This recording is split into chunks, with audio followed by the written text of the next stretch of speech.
Last ക്ലാസ്സിൽ നമ്മൾ പറഞ്ഞു വെച്ചത് ഭരണഘടനാ നിർമ്മാണ സഭയെ കുറിച്ചിട്ടായിരുന്നു. സോ ആ ക്ലാസ്സിൽ തന്നെ ഞാൻ പറഞ്ഞു നമ്മുടെ ഭരണഘടന അഭിമുഖീകരിക്കുന്ന ഏറ്റവും വലിയ ഒരു ക്രിറ്റിസിസം എന്ന് പറഞ്ഞു കഴിഞ്ഞാല് കടമെടുത്ത ഭരണഘടന എന്നുള്ളതാണ്.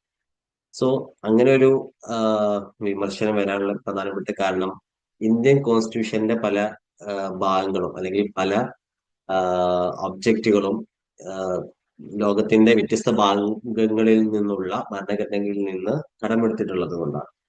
സോ അത് ഏതൊക്കെയാണ് എന്നുള്ളതൊന്ന് പ്രധാനമായിട്ട് നോക്കി പോവാം. അതിൽ പ്രധാനമായിട്ടും US അമേരിക്കൻ കോൺസ്റ്റിറ്റ്യൂഷനിൽ നിന്ന് എടുത്തിട്ടുള്ള ചില ഭാഗങ്ങളുണ്ട്. അതായത് ഇപ്പോ അമേരിക്കൻ കോൺസ്റ്റിറ്റ്യൂഷനിലാണ് ആദ്യമായിട്ട് ആമുഖം പ്രിയാമ്പിള് എന്ന ഒരു കോൺസെപ്റ്റ് ആദ്യം വരുന്നത്. സോ പ്രിയാമ്പിൾ എന്ന കോൺസെപ്റ്റ് നമ്മൾ എടുത്തിട്ടുള്ളത് അമേരിക്കൻ കോൺസ്റ്റിറ്റ്യൂഷനിൽ നിന്നാണ്.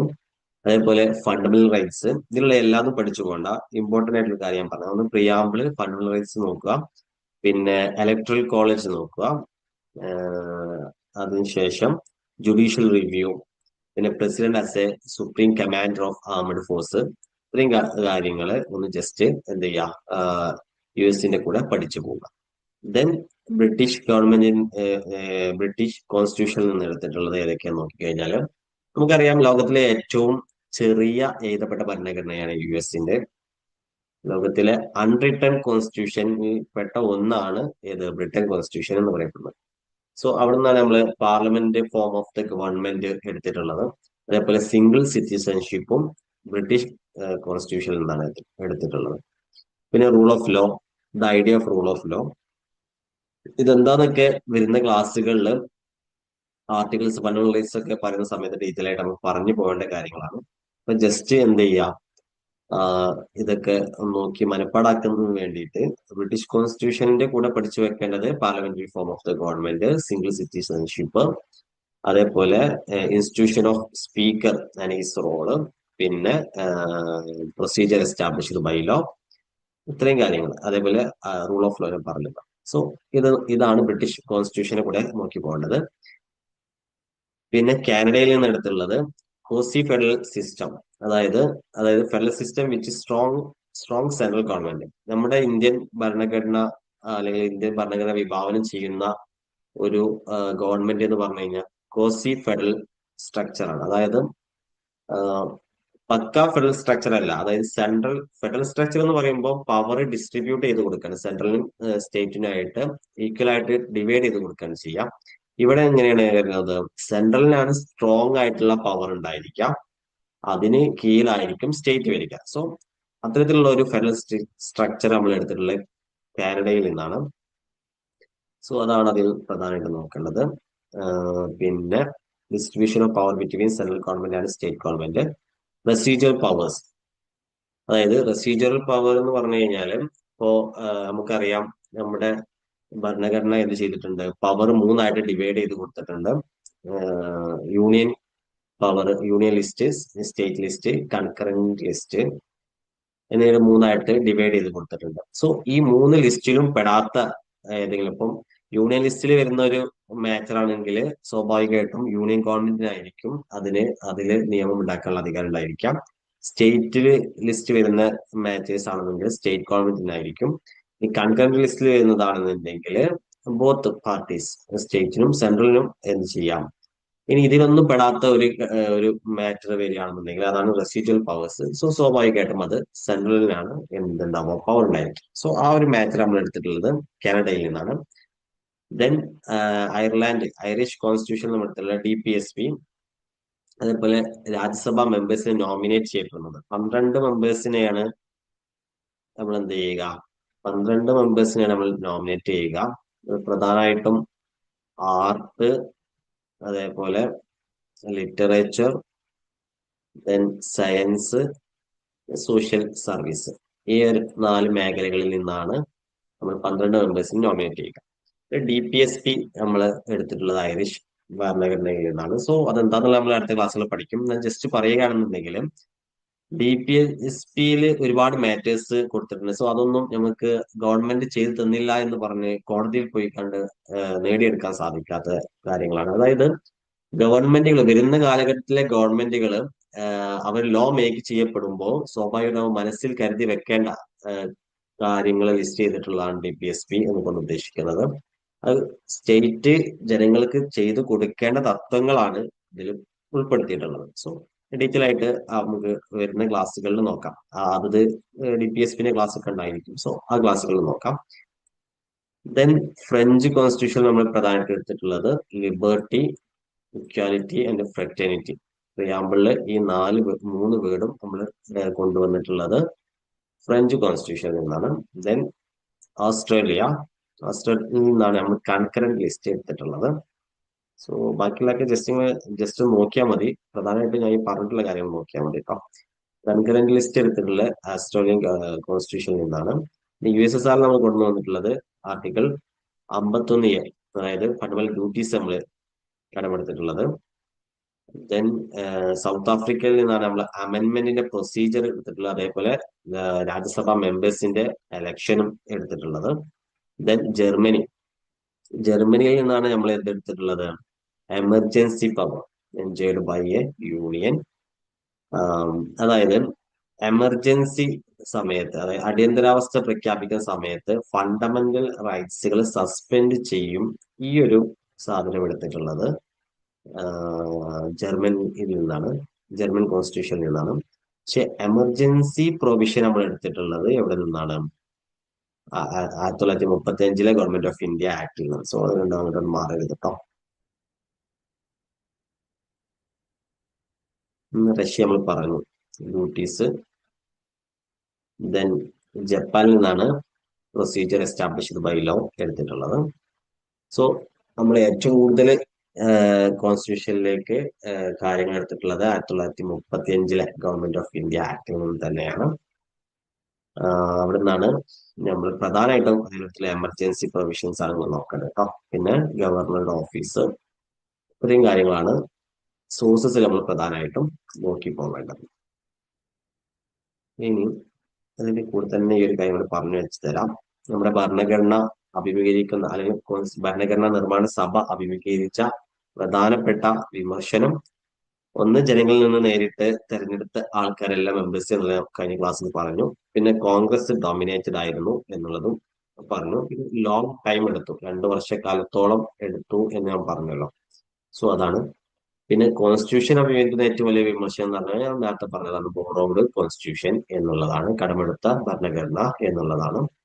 സോ ഇനി നമുക്ക് നോക്കുകയാണെന്നുണ്ടെങ്കിൽ ഇന്ത്യൻ കോൺസ്റ്റിറ്റ്യൂഷന്റെ ഏറ്റവും പ്രധാനപ്പെട്ട ഒരു ഭാഗമാണ് ഇതിന്റെ പ്രിയാമ്പിൾ എന്നുകൊണ്ട് നമ്മൾ ഉദ്ദേശിക്കുന്നത് എന്താണ്? ഒരു പുസ്തകത്തിന് ആമുഖം എഴുതുക എന്ന് പറഞ്ഞു കഴിഞ്ഞാല് എന്താണ് ആ പുസ്തകത്തിൽ ഉള്ളത് എന്നുള്ളത് ഒറ്റ നോട്ടത്തിൽ വായനക്കാർക്ക് മനസ്സിലാകുക അതിന്റെ ആമുഖം വായിച്ചാലാണ്. സോ അതിന്റെ സ്വത്വം എന്താണ് എന്നുള്ളതാണ് ആ പുസ്തകത്തിന്റെ അതിന്റെ സ്വത്വം എന്താണ് എന്നുള്ളതായിരിക്കും അതിന്റെ ആമുഖത്തിൽ പ്രതിപാദിച്ചിട്ടുണ്ടായിരിക്കും. സോ ഇന്ത്യൻ കോൺസ്റ്റിറ്റ്യൂഷനിന് ഒരു ആമുഖമുണ്ട്. നേരത്തെ പറഞ്ഞു ഇൻട്രൊഡക്ടറി സ്റ്റേറ്റ്മെന്റ് ആയിരിക്കും പ്രിയാമ്പിൾ കൊണ്ട് ഉദ്ദേശിക്കുന്നത്. കോൺസ്റ്റിറ്റ്യൂഷനിലെ പ്രിയാമ്പിളില് അതിന്റെ മേക്കേഴ്സിന്റെ ഇന്റൻഷൻ എന്താണ് എന്നുള്ളത് നമുക്ക് പക്ക അത് കോൺസ്റ്റിറ്റ്യൂഷന്റെ പ്രിയാമ്പിൾ നോക്കിയാൽ കാണാൻ സാധിക്കും. എന്തൊക്കെയാണ് പ്രിയാമ്പിളില് പ്രധാനമായിട്ട് ഉൾക്കൊള്ളിച്ചിട്ടുണ്ടെന്ന് ചോദിച്ചു കഴിഞ്ഞാൽ കോൺസ്റ്റിറ്റ്യൂഷന്റെ സോഴ്സ് എവിടെ നിന്ന് എന്നുള്ളത്, അതായത് അതോറിറ്റി എവിടെ നിന്ന് കിട്ടുന്നു എന്നുള്ളതും, ഇന്ത്യ എന്ന രാഷ്ട്രത്തിന്റെ സ്വഭാവം എന്തായിരിക്കും എന്നുള്ളതും, ലക്ഷ്യം എന്തായിരിക്കും എന്നുള്ളതും, പിന്നെ അത് അഡോപ്റ്റ് ചെയ്യപ്പെട്ട ദിവസവുമാണ് അതിൽ പ്രധാനമായിട്ട് കൊടുത്തിട്ടുള്ളത്. സോ നമുക്കറിയാം അതോറിറ്റി എവിടെ നിന്നാണ്? നമ്മളെ ഇന്ത്യൻ കോൺസ്റ്റിറ്റ്യൂഷന്റെ ഭരണഘടന തുടങ്ങുന്നതിന് we the people of India എന്നുള്ളതാണ്. സോ അതോറിറ്റി എവിടെ കിടക്കുന്നത്? പീപ്പിൾസിലാണ് കിടക്കുന്നത്. സോഴ്സ് ഓഫ് അതോറിറ്റി എവിടെയാണ്? പീപ്പിളിലാണ് കിടക്കുന്നത് കേട്ടോ.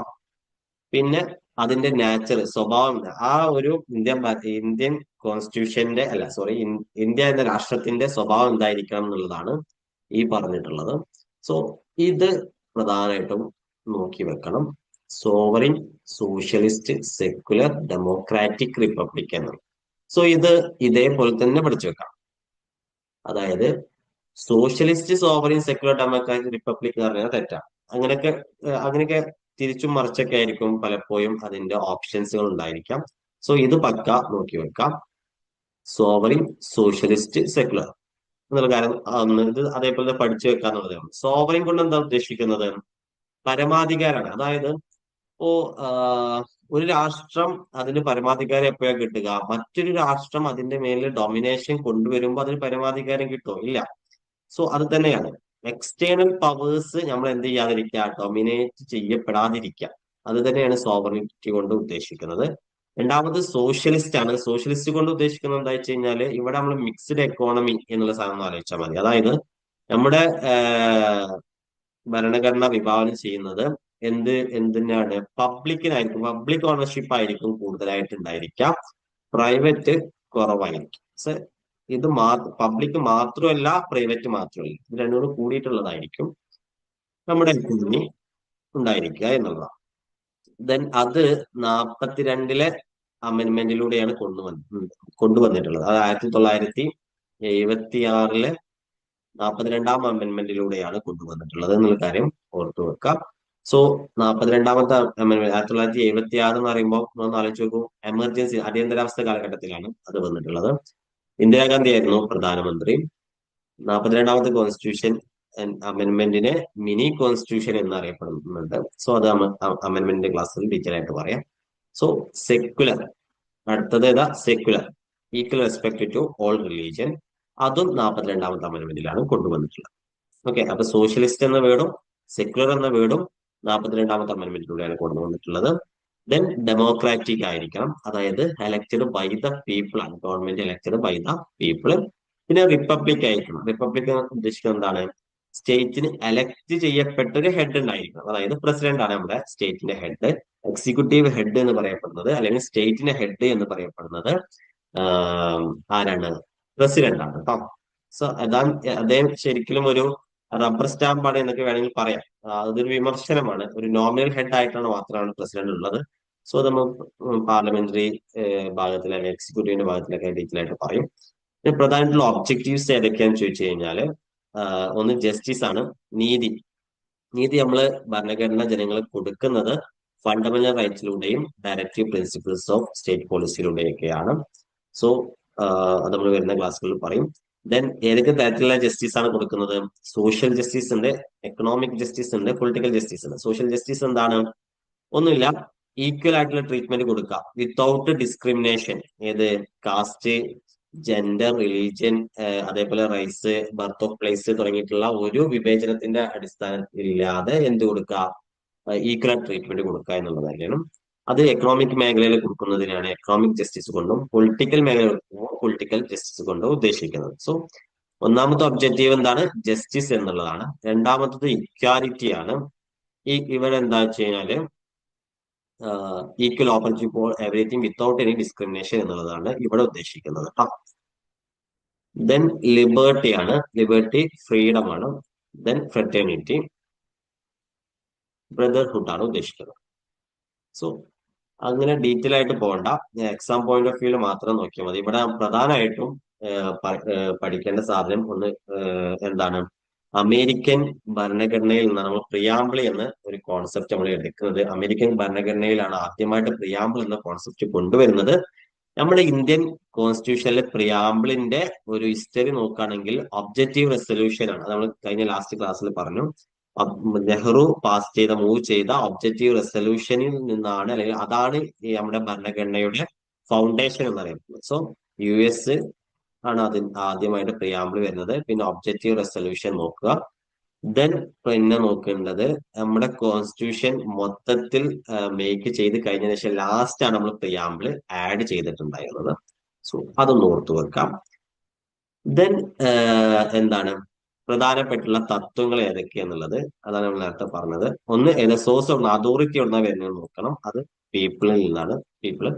ദെൻ തത്വങ്ങൾ ഏതൊക്കെ? Sovereign, socialist, secular, democratic, republic. Objective ഏതൊക്കെയാണ്? Justice, liberty, equality, fraternity. then adopt ചെയ്ത ദിവസം ഇതിൽ പറയുന്നുണ്ട്. ഇത്രയാണ് പ്രധാനമായിട്ട് ഇതിൽ നോക്കി പോകേണ്ടത് കേട്ടോ. അഡോപ്റ്റ് ചെയ്തത് 1949 നവംബർ 26. ഈ ഡേറ്റ് ഇതിൽ പറഞ്ഞു കേട്ടോ. ഇതാണ് അഡോപ്റ്റ് ചെയ്ത ഡേറ്റ്. ഇത് കോൺസ്റ്റിറ്റ്യൂഷന്റെ പ്രിയാമ്പിൾ പറയുന്ന ഡേറ്റ് ആണ് കേട്ടോ.